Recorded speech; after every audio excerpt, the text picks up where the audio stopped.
It is Friday, and you know what goes on Friday on Metropole TV when it comes to matters Big 10. We have to go through the big top 10 stories that have made headlines in this week, the whole week, since Monday to date. So welcome to the Big 10. My name is Nina Shaban. Sitting with me in studio is Max Obiambo, who is a policy and governance expert. We'll be discussing all the Big 10 stories, so let the countdown begin.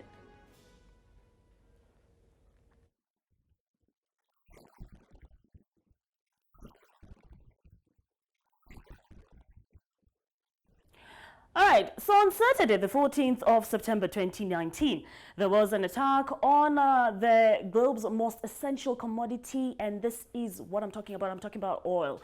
It was reported that a drone attack on the two major oil facilities in Abqaiq, that is in Saudi Arabia, knocked out 5% of the global oil production, with Saudi being responsible for a tenth of the world's oil production. The attacks automatically caused a surge on Brent crude globally, which rose by 20% on Monday, and then that is the 16th of September 2019. Now let's get down to the nitty-gritties.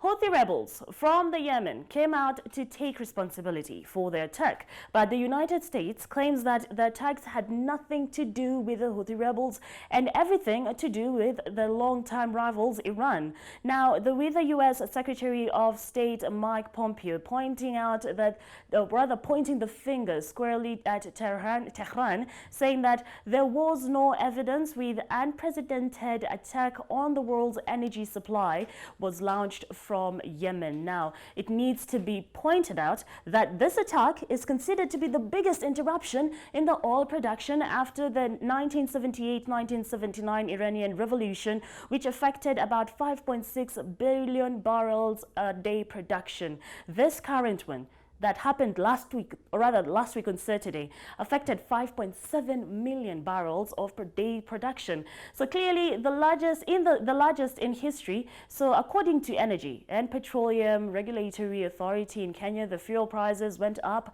after its monthly review, with super petrol and diesel going up 28 cents and 2 shillings and 14 cents respectively, meaning that super petrol's retail price is at 112 shillings and 81 cents as per liter, as compared to, now if you compare it with diesel, it's 103 shillings and 4 cents per liter. Seeking to assuage the nervous markets, Saudi Energy Minister Prince Abdulaziz bin Salman said that the kingdom will use its vast inventories to partially make up for lost production, and the U.S. also authorized the release of its own strategic reserve. Now, even if the fixed, or rather if it's actually not fixed in due time and outages last longer, the oil global prices will go even higher. The attack in Abqaiq brings focus to two different factors. The first factor being the global oil prices, and how exactly are they going to be affected, and what does this mean for global oil prices worldwide? Now, Max, good evening once again. Evening. So, first of all, I'd just like to hear your sentiments on the attack in Saudi Arabia that happened on Saturday last week. Thank you so much for having me. I think, first of all, it's very unfortunate that globally we are getting into like history repeating itself, because this is not the first time that we are now talking about the global shock.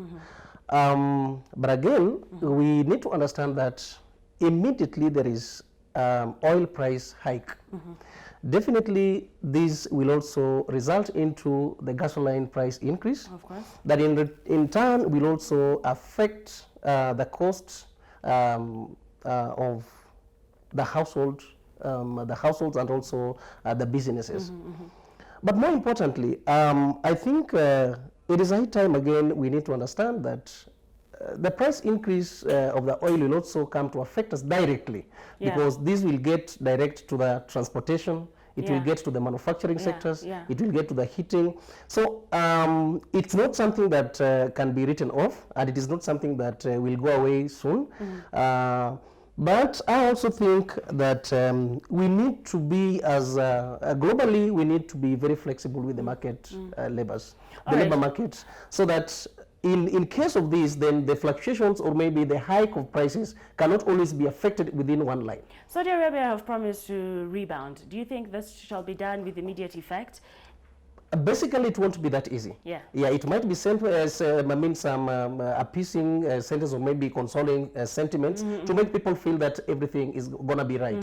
But then it won't be that easy. So we need to get back and also check on the monetary policy in terms of how we can adjust into the improvements, so that in any case there is always attack on the oil, then we don't actually get to have everything at standstill. All right, let's look at the worldwide resources as a whole, not only oil, but look at all the other resources that we have in this world. Once an attack can happen, an attack like this that happened in Saudi Arabia, that's last week on Saturday, if it can freely happen, yeah, do we have reason to get cautious about the world resources as a whole? Precisely, the security of the world. Basically, we need to understand that it's not only about the Saudi Arabia now, but you can see that this thing might actually spread beyond Saudi Arabia, because the attack on resources is like attack on a country. And these other countries will not actually sit pretty well, that everything is going to be well. They will also get to avenge a point. And this aspect must now be treated carefully, because it's not only about now the oil, but next time now the other resources will also be attacked in some other regions, or maybe there will be some state managed ideas, or maybe ways of generating or maybe trying to tap more from other regions. So they might run to get a point of, okay, fine, can we do the same, and then we get more from other regions. All right. So I think it's really going to work on the negative side for the country. So the security we need to get it right. Okay, so let's now look at the geopolitical aspect of it. The Houthi rebels have come out to say that they're the ones that are responsible for the attack, but here is the United States of America being led by Donald Trump himself, who says everything has to do with Iran. What are your sentiments of that? I think the president for the United States needs to be very careful. Some sentiments need not to come directly on attacking countries, because basically it might be that, but again, being a global leader, you don't get to attack a country. That's like, a grandson to United States. So the more you try to attack them, they might also regroup and then do more harm than good. Then we need also to understand that as much as all these things might be going, or maybe might be the way they are, but it's really going to, put America in a wrong position. All right. Because it might be there's a target that is almost coming towards the direction. Okay, so there's a lot we need to discuss about America. So let the countdown continue.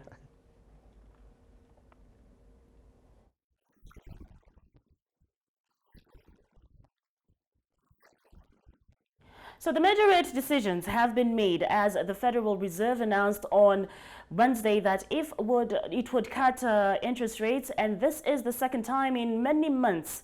The cut brings the range for benchmark interest rates between 1.75% and 2%. This is the lowest level since before the Great Recession. Now, Federal Reserve Chief Jerome Powell says that this has been done in a bid to ensure that the economy keeps on growing, and the decision to cut rates in the U.S. comes as the central bank faces uncertainties caused by President Trump's trade war with China, slower global growth, and a drop in the U.S. manufacturing. On the other hand, the Bank of England's Monetary Policy Committee decided unanimously to hold borrowing costs as the Bank of Japan also decided to leave the monetary policy unchanged. However, U.S. President Donald Trump, who's a frequent critic of the Federal Reserve chair for the longest time, he has said that he said that enough with the rate cuts, and he was not happy with the move, and even tweeted, "Jay Powell and the Federal Reserve fail again. No guts, no sense, no vision, a terrible communicator." So, Comax, is it a good move for the Federal Reserve to have the interest rate cuts? Thank you, Nina. The ECB, the US FED, and other central banks. That is their duty. But again, they cannot do everything. But more importantly, it's not certain that this will be a miracle. But I do see that expansionary monetary policies, the most important thing is that they need to involve, first thing, that the rates needs to be cut, okay? But during this time, they also need to consider that there are other avenues, or we go by reducing, or maybe, sorry, borrowing. You know, now if you buy more of the long-dated bonds, then basically that will also play very well. With the central banks. But again, historically, you know, economists will always say that, you know, for economy to thrive, then we need to talk of lower rates for economy to thrive, and then the government to spend much, or the people to spend much, so that the saving returns actually are always lower.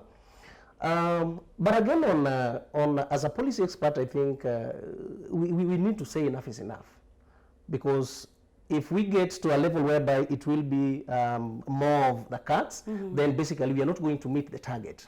It is high time now we have a stop to this, so that if we want to generate, if we need to get a point whereby now the economy can run with that stability, we need to relook into the entire monetary policy, because there are so many factors that are also playing out here. You know, there is also Brexit here. We need also to talk about, we need to talk about the weakening economy for, for the European countries. We also have the trade tension that is now the US and that. So, you know, these are the factors that are also playing in, but we are only looking at it in terms of how we can cap it, but we don't see how we can also make it actually. Do you agree with Donald Trump's sentiments on calling the Fed cowards? But you know, sometimes regardless of how he's speaking, you know, sometimes he's not always you need to be like, when once you're a leader, there's some sentiments that doesn't need to come the way they're coming out, even though he's right that we don't need to always do capping. But you know, again, that has also demonstrated two things. If there was a cut, then we could have said that now there was the limit, you know, there is that discretion.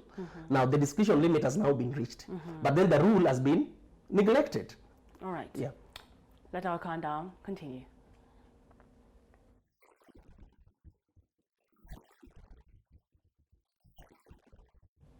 All right. So global growth prospects. Now we're talking about the trade tensions are eroding global growth prospects, and this has been the 36th.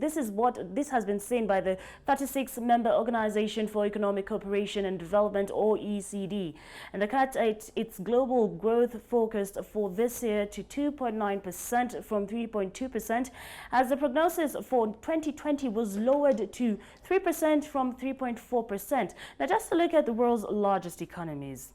The U.S. economy was expected to have expanded by 2.4% this year, a downward revision of 0.4 percentage points from the May forecast, and significantly slower than the 2.9% recorded last year at the same time. Now, the 2020 forecast was cut by 0.3 percentage points to 2%. The Chinese economy, on the other hand, Chinese growth was expected to slow to 6.1%. In 2019, a downward provision of 0.1%, while the next year's forecast was cut by 0.3 points to 5.7%. Now, moving on swiftly, how does this really affect, if you look at, now these are two economies, the top world economies. We get our raw materials from China, especially when it comes to matters metal. How will this effect trickle down? The fact that that there's a slowdown in the economy, how does this trickle down to Kenya? And how exactly is it going to affect us? First of all, I would say that, you know, we must accept that the United States and the China trade tension actually has now brought the world, globally, we are now at the lowest level. Because, you know, Nina, there is this we call global order that regulates trade. You know, as we speak, there is a new order. We say a new era. This is where, you talk of less you talk of, it's less order, we talk of more bilaterals, and then we talk of merge in terms of there's a terminology I'm trying to bring about. So, that order makes it to look like all the trades that are done, then we need to get back and understand that it's not only about the big economies. Once you've affected the big countries, okay, they are coming back to affect the small countries. So we cannot forget about that immediately they started all this war. China is now suffering in terms of the manufactured products. And these are also translated into the farm inputs, which of course the bankruptcies now can be felt. But Americans are not also left. They are suffering the same because now the economy that was running at around 6.1%, now it's declining to around 5.7%. Not forgetting that the entire European area, they are also affected the same way. Yeah. So this is going to affect even Africa more, because the more you've touched the big economies, then you also have to you have also to truncate it back to what? To the small economies. So it's really going to be a big mess, and nobody's going to be spared here. All right, and there's been lots of reasons out there on why China's economy is on a slowdown, and everyone would actually think it's all about the China-US trade war, but there's also a sentiment that the Chinese have lended out too much. Is this a sentiment, is it a fact that you would agree to? Of course, because this was a trap. So that the more we lend, the more you lend money to either country or maybe an individual, then you become vulnerable. You are subject to whoever gives you the money. So therefore, they were doing this actually to tap money, but they didn't understand that they're also affecting their economy as well. So I think there need to be a review over why did they go overboard to give more, but then they didn't expect that this will also affect them directly. Yeah. All right. So let our countdown continue. My next story is just to bring you up to speed.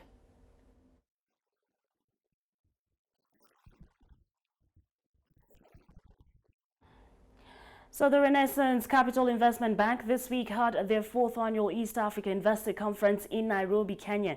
They always have one-on-one meeting with different sectors. This happened in all East African countries, and they just completed a Uganda-based pharmaceutical company which is focused on production of high quality and affordable life-saving medicines, not only for Uganda but beyond East Africa. Let the countdown continue.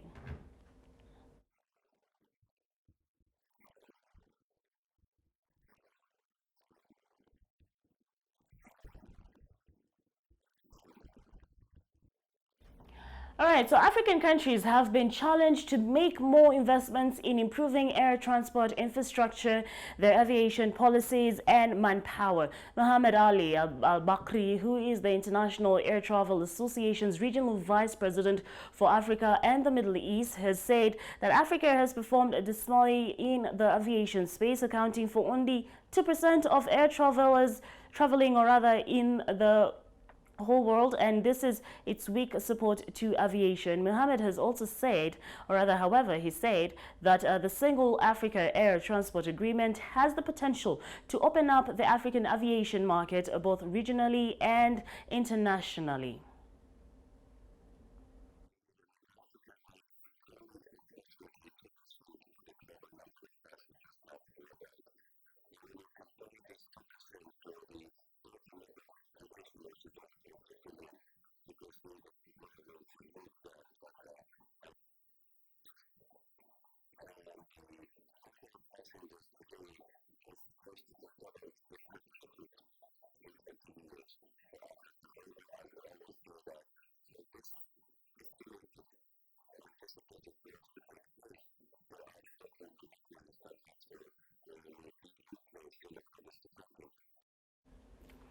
All right, Max, my question is, what do you feel stops Africa from dominating the air transport within Africa? This is our continent. Why is it that we cannot dominate?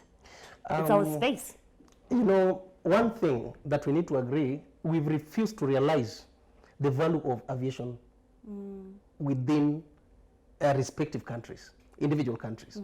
Number two, the impact that the aviation actually gets to our economy is we've also stopped from understanding that it's much huger. There's a very big space there, but then we don't want to exploit it. Number three, I think the mapping of the strategies that we lay out in terms of how we talk of the single air transport market. We've decided that strategies, we don't want to use them, but we are waiting for more of the foreign airlines actually to get to work within our respective countries. Then again, you know, totally, I don't know why we can't nurture the growth. We don't want to nurture the growth through digitization, infrastructure, or the standards. That once set, then you can now talk of an airline that everybody, you know, this is competition. But then why do we look like we are not competing with anybody? And as a penultimate, I'm also talking about, there are new trends. You know, here we talk of the flight safety, and also we want to talk about the operations. What are we actually looking forward to make sure that whatever we have is always above board?